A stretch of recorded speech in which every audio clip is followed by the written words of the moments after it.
Panginoon, ano ang maiiwan namin sa aming mga anak?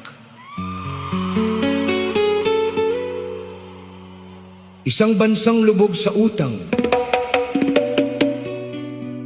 isang bayang watak-watak, o isang lupang puno ng pag-asa, pag-ibig, at pagkakaisa.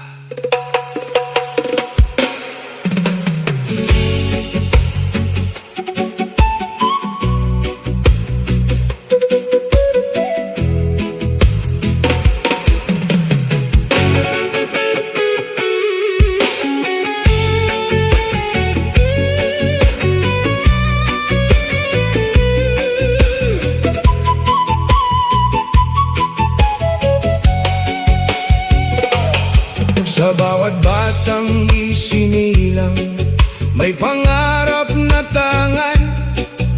Sa bawat matang kumikislap, may bukas na naghihintay. Ano ang kanilang aasahan sa bayang ito bukas? Kapag utang ang iniwan, saan hahawak ang kabataan? Hindi ginto ang tunay na yaman, hindi kapangyarihan ang sukatan. Ang puso na marunong magmahal, ang siyang pamana na walang hanggan. Pamana ng bayan sa kabataan,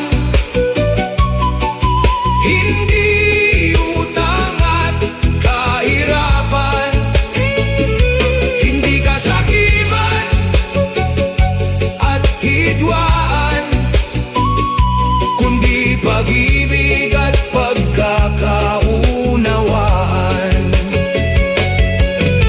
Pamana ng bayan sa salinlahi, katotohanan at malasakit, upang ang Pilipinas ay manatiling buhay sa puso ng bawat susunod na lahi. Pamana ng bayan sa kabataan, hindi utang at kahirapan, hindi kasakiman at hidwaan, kundi pag-ibig at pagkakaunawaan.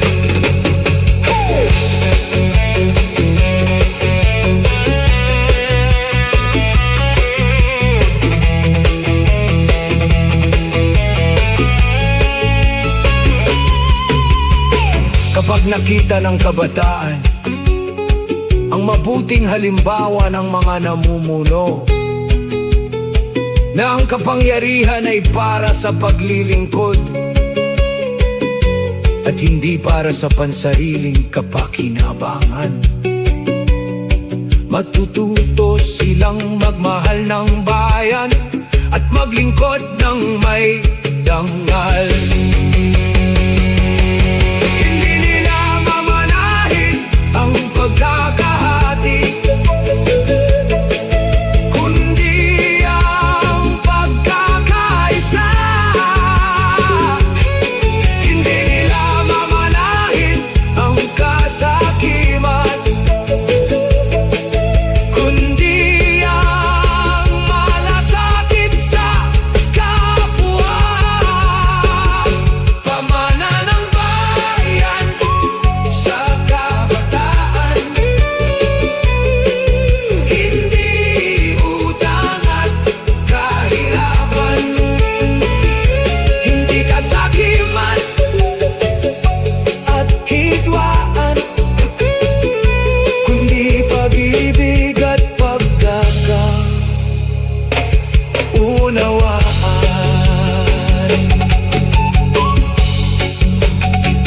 Panginoon, ingatan mo ang bayan na aming iiwan, pamana sa aming mga anak.